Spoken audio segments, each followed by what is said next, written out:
दर्शक बंधु यही भिडियोटी आपण मानक पई बहुत खास हेबाकु जाउछि।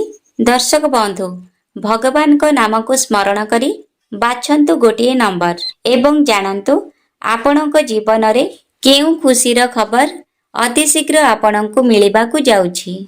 या सहित आपणकर किछि गुप्त रहस्य। दर्शक बंधु आपण निश्चित रूपे एही भिडियोटी को शेष पर्यंत देखंतु काहेकि ना एही भिडियो माध्यम रे आमे आपणकर समस्या ओ ताहार समाधान विषय रे कहिबु जहा द्वारा आपणक जीवन रे अनेक सुख सुविधा आसी जिवो। दुनिया रे एमिति केही भी नाहंती जहा जीवन रे दुख नाही। समस्तक जीवन रे किछि ना किछि समस्या लागि रही थाए। सेमाने दुख एवं चिंतारे मध्य रही थांती। भगवान समस्तिंकु किछि ना किछि दुख देई थांती एवं ता सहित सुख मध्य देई थांती। तेबे एही सब भितरे प्रत्येक व्यक्तिंक मनरे उत्कंठा रही थाए कि आमे आमर आगामी भविष्यत किंबा आम जीवन रे आगकु आसुथिबा समय रे आम जीवन रे कौन घटिबाकु अछि, केउ समय आमर आसीबार अछि तो जानि परिबा, ताहाले तार प्रतिकार मध्य आमे करि परिबा। ताहाले आम जीवन को बहुत भल भाबे सुधारी नहीं पारिबा।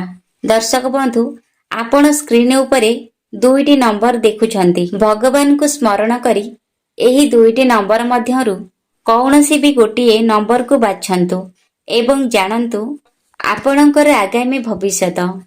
आपणक पई 5 सेकेंड रो समय रहिछि। एहा पूर्वरु जदि आपण माने भी मां लक्ष्मी को सच्चा हृदय भक्ति करुथांती, विश्वास करुथांती, ताहले वीडियो को लाइक करी कमेंट बॉक्स रे जय मां लक्ष्मी अवश्य लिखि दियंतु।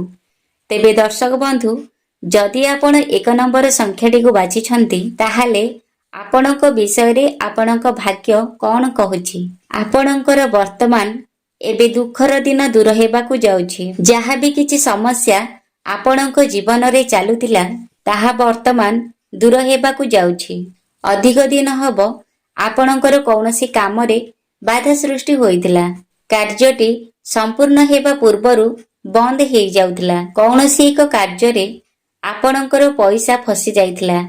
केही आपणकर पैसा को नेई निज पाखरे रखि देइथिले एवं आपणको फेरौ नथिले किंबा आपणकर अर्थ कौनसी जगह रे छंदी होई रहि जाइतिला। एबे ताहा अति शीघ्र आपणक पाखकु फेरी आसीबो। जदि आपण ऋण करज करिथिले तेबे ताहा सुजिबार एबे समय आसी जाइछि। आपणक पई भल समय निश्चित आसी जाइछि। आपण वर्तमान जेउ भी कार्य रे हाथ देबे ताहा संपूर्ण भावरे सफल हेबो। आपण एबे निराश जमारु भी हुअंतु नाही। जहा भी किछि समस्या थिला ताहा एबे दूर हेबाकु जाउछि। तेबे दर्शक बंधु आपण तो प्रथम संख्याटी को बाछिछंती। तेबे आपण जानि रखंतु कि तेबे आपण समस्त कार्य रे निश्चित भावे प्रथम हेबे। आपण प्रत्येक क्षेत्र रे सफलता प्राप्त करिवे। आपणक जीवन रे समस्त सुख सुविधा आसी जाइछि बोली जानंतु। आपणकर समय वर्तमान सुखमय हेबाकु जाउछि। किछि कार्य को करिबारे विलंब होई पारे किंतु आपण सेही कार्य को करिबा द्वारा आपण निश्चित भावे सफलता प्राप्त करिवे। आपणकर खराब दशा जोगु आपण बहुत कष्ट रे थिले।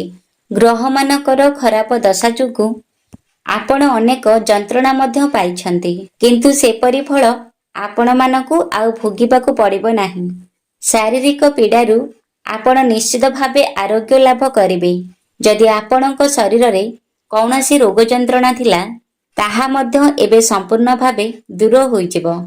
आपण एबे निश्चित भावे चेष्टा करिवे कि ताहा पई आपणक मनरे आश्वस्ति भाव न रहिबा दरकार। आवश्यकताठारु अधिक आपण काहाकु भी विश्वास करंतु नाही। आपण जानिथिबे कि प्रत्येक मनुष्य तांको जीवन रे किछि ना किछि स्वार्थ रखि थांती। आपण जहा पई मनरे आश्वस्ति रखुछंती से आपणक पाखकु आसीबे निश्चय, किंतु से केवल तांकर स्वार्थ को पूरण करिबा पाई। किंतु आपण निजर बुद्धि एवं विवेक द्वारा एही कार्यटी को करंतु। बुझी विचारी कौनसी निर्णय नियंतु। କାହାକୁ ଅଧିକ ବିଶ୍ୱାସ କରନ୍ତୁ ନାହିଁ। କେବଳ ନିଜ ଉପରେ ସମ୍ପୂର୍ଣ୍ଣ ଭରସା ରଖନ୍ତୁ। ନିଜ କର୍ମକ୍ଷେତ୍ରରେ ବିଶ୍ୱାସ ରଖି ଆଗକୁ ବଢ଼ନ୍ତୁ। ତେବେ ଦର୍ଶକ ବନ୍ଧୁ, ଅତି ଶୀଘ୍ର ଆପଣଙ୍କ ଜୀବନରେ କେଉଁ ଖୁସିର ଖବର ମିଳିବାକୁ ଯାଉଛି ତାହା ମଧ୍ୟ ଆପଣ ଜାଣି ରଖନ୍ତୁ। ଦେଖନ୍ତୁ, ଆପଣ ଯେଉଁ ଦୀର୍ଘ ସମୟ ଧରି ସମୟ ଦେଉଛନ୍ତି, ଅର୍ଥ ଲଗାଉଛନ୍ତି, ସେଥିପ୍ରତି ଆପଣଙ୍କୁ କୌଣସି ଶୁଭ ଖବର ପ୍ରାପ୍ତି ହୋଇପାରେ। ଯଦି ଦୀର୍ଘ ଦିନ ଧରି ଆପଣଙ୍କର କୌଣସି କାମ ଅଟକି ରହିଥିଲା, ତାହାର ଖୁସି ଖବର ମଧ୍ୟ ଆପଣଙ୍କୁ ବର୍ତ୍ତମାନ ପ୍ରାପ୍ତ ହେବାକୁ ଯାଉଛି। ସମସ୍ତ କାର୍ଯ୍ୟରେ ଆପଣଙ୍କୁ ସଫଳତା ମିଳିବ। ତେବେ ଦର୍ଶକ ବନ୍ଧୁ, ଏବେ ଆସନ୍ତୁ ଜାଣିବା 2 ନମ୍ବର ସଂଖ୍ୟା ବିଷୟରେ। ଯଦି ଆପଣ 2 ନମ୍ବର ସଂଖ୍ୟାଟିକୁ ବାଛିଛନ୍ତି, ତାହା କ'ଣ କହୁଛି ଆପଣଙ୍କର ଆଗାମୀ ଭବିଷ୍ୟତ ବିଷୟରେ ଏବଂ ଆପଣଙ୍କୁ କେଉଁ ଖୁସି ଖବର ଅତିଶୀଘ୍ର ମିଳିବାକୁ ଯାଉଛି, ଆଉ ଆପଣଙ୍କର ପୂର୍ବରୁ କ'ଣ ଘଟିଥିଲା, ସେଥିପାଇଁ ବର୍ତ୍ତମାନ ଆପଣ ବହୁତ ଚିନ୍ତାରେ ଅଛନ୍ତି, ତାହା ମଧ୍ୟ ଜାଣିବା। ଦର୍ଶକ ବନ୍ଧୁ, ଦେଖନ୍ତୁ, ଆପଣ ତ ଏଇ 2 ନମ୍ବର ସଂଖ୍ୟାଟିକୁ ବାଛିଛନ୍ତି। ତେବେ ଆପଣ ବହୁତ ଚିନ୍ତାରେ ରହୁଛନ୍ତି। ବ୍ୟସ୍ତବହୁଳ ଜୀବନରେ ଆପଣ ଏହି ଚିନ୍ତା କାରଣରୁ ଅନେକ ଦୁଃଖ ମଧ୍ୟ ପାଉଛନ୍ତି। ତେଣୁ କରୁଥିବା କାର୍ଯ୍ୟ ମଧ୍ୟ ଆପଣଙ୍କର ବିଗିଡ଼ି ଯାଉଛି। ଆପଣଙ୍କୁ କୌଣସି ସଫଳତା ମିଳୁନାହିଁ। ଆପଣ ଯାହାକୁ ନିଜ ଜୀବନଠାରୁ ଅଧିକ ବିଶ୍ୱାସ କରୁଥିଲେ, ସେ ମଧ୍ୟ ଆପଣଙ୍କ ସହିତ ବିଶ୍ୱାସଘାତକତା କରିଛନ୍ତି। ଯାହା ପାଇଁ ଆପଣ ବହୁତ କଷ୍ଟରେ ଥାଇ ହାତ ବଢ଼ାଇଥିଲେ, ସେ ମଧ୍ୟ ଆପଣଙ୍କ ପାଖରେ ନାହାନ୍ତି। ସେ ଆପଣଙ୍କୁ ଛାଡ଼ି ଚାଲି ଯାଇଛନ୍ତି। ଏବେ ଆପଣଙ୍କର ସାଙ୍ଗସାଥୀମାନେ ମଧ୍ୟ ଦୂରେଇ ଯାଇଛନ୍ତି। ସେ ସବୁର ମୂଳ କାରଣ ହେଉଛି ଅର୍ଥ। ଦେଖିବାକୁ ଗଲେ ଆପଣଙ୍କ ପାଖରେ ଅର୍ଥର ସମସ୍ୟା ଦେଖାଯାଉଛି, ଯାହା ପାଇଁ ସମସ୍ତେ ଆପଣଙ୍କ ଠାରୁ ଦୂରେଇ ଯାଉଛନ୍ତି। ପ୍ରତ୍ୟେକ କ୍ଷେତ୍ରରେ ଆପଣଙ୍କୁ ଅର୍ଥର ଆବଶ୍ୟକତା ପଡ଼ୁଛି, କିନ୍ତୁ ଆପଣଙ୍କ ପାଖରେ ବର୍ତ୍ତମାନ ଅର୍ଥ ନାହିଁ। ଆପଣଙ୍କର ଆୟ ଯେତିକି ହେଉଛି, ତାହାଠାରୁ ଅଧିକ ଆପଣଙ୍କର ଖର୍ଚ୍ଚ ହେଇଯାଉଛି। ଏହି ସବୁକୁ ଚିନ୍ତା କରି ଆପଣ ବହୁତ ବ୍ୟସ୍ତ ବିବ୍ରତ ହେଇଯାଉଛନ୍ତି। ଦେଖନ୍ତୁ, ଆପଣ ଜମାରୁ ବ୍ୟସ୍ତ ବିବ୍ରତ ନ ହୋଇ ଆମେ ଯାହା ଆପଣଙ୍କୁ କହୁଛୁ ସେଇ କଥା ଶୁଣନ୍ତୁ। ଏହି ସମୟ ଆପଣଙ୍କ ପାଇଁ ବହୁତ ଖରାପ ସମୟ ଚାଲିଥିଲା, ଯାହା ପାଇଁ ଆପଣ ବର୍ତ୍ତମାନ ସର୍ବହରା ହୋଇଯାଇଥାନ୍ତେ। କିନ୍ତୁ ମା ଲକ୍ଷ୍ମୀଙ୍କ କୃପାରୁ ଆପଣଙ୍କର ସେହି ଅସୁବିଧା ଏତେ ମାତ୍ରାରେ ହୋଇନାହିଁ।